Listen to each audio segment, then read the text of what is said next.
Now, what did I just watch? I know this anime has some really dodgy writing overall, but I at least expected episode 6 to be a game changer for this series. So far, Handshakers has just been like this tournament style anime with an urban fantasy setup, and visually this anime works as an urban fantasy. I think Handshakers has some of the most amazing visuals ever, but to waste all of that on a slice of life episode about cooking?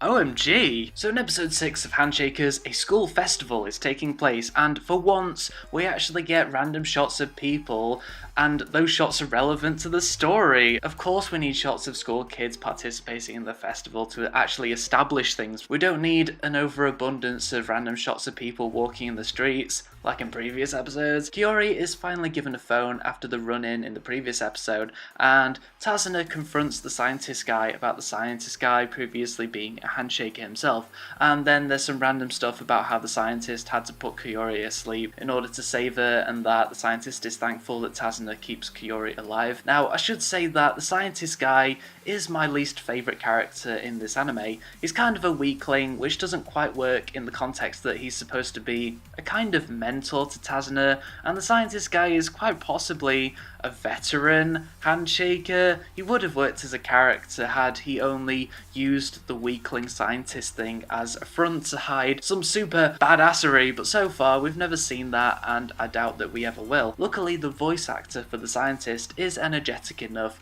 to stop the character from becoming unbearable, and after that we get a pointless slice of life episode that has next to nothing to do with handshakers. Kiori gets a phone and she learns how to cook from the phone, then the actual cooks at the festival break their arms somehow. Like, literally broken. Their arms are in casts, people. So it's up to Kiori and the skills that she's learned from her phone to do all the cooking in the festival. Meanwhile, Tazuna fixes the cooker as it broke down in the middle of the day. Hooray! People actually cheered when Tazuna fixed the cooker. Now, I thought that this episode would be leading to something, but it actually leads to nothing.